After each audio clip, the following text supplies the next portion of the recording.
Shalom.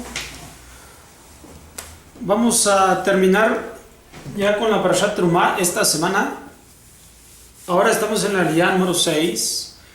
La Parashat Trumá hemos estado aprendiendo acerca de las Trumot, las ofrendas que el pueblo de Israel estaba entregando voluntariamente para la construcción del Mishkan.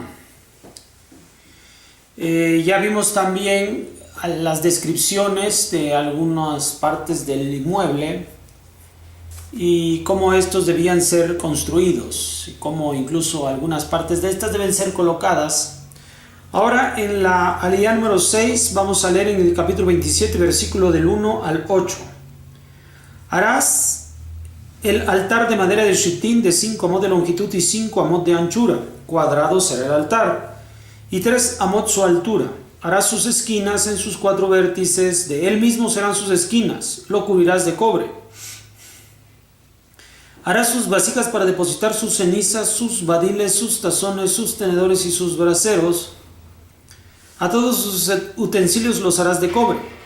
Le harás a él una reja, obra de red de cobre, y harás a la red 4 argollas de cobre en los 4 extremos. La colocarás debajo de la cornisa del misbeaj altar desde abajo. Entonces estará la red hasta la mitad del altar. Harás barras al altar, barras de madera de shitín, y las cubrirás de cobre.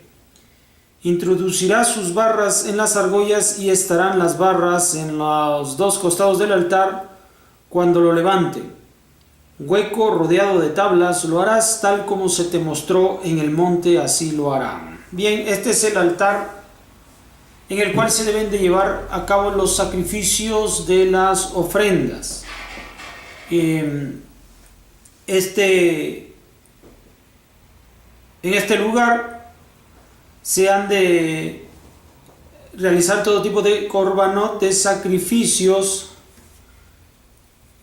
de los que nosotros llamamos cruentos, y ya está hablando de los elementos que se encuentran dentro del patio. Este es el lugar que simboliza muchos de los sacrificios en la parte exterior, en esta sección que nosotros conocemos como el patio, sabiendo que ya hemos leído acerca de lo que está en el lugar Kodesh y el lugar Kodesh Kodashim.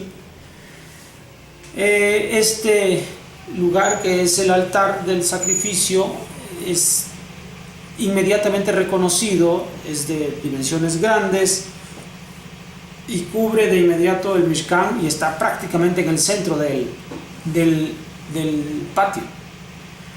Bueno, del resto de los elementos que se van a llevar a cabo aquí en este patio, en el altar, va a ser explicado en cuanto comience el libro de Vaikra. Este lugar importante para poder comenzar el servicio a Hashem, pues una vez que empiece el sacrificio acá, podrán continuarse el resto de los elementos en el servicio del Mishkan. Así que todo comenzará allí. Bueno, esto es lo que dice la Aliyá número 6 de la Parashat Trumá, que nos habla acerca de la construcción del Mishkan, del sacrificio, del lugar donde se deben de sacrificar los animales para la expiación de los pecados del pueblo de Israel, para también continuar y comenzar el servicio de Hakadosh Baruj Hu. Nos vemos para la séptima Aliyá de la Parashat Trumá. Shalom.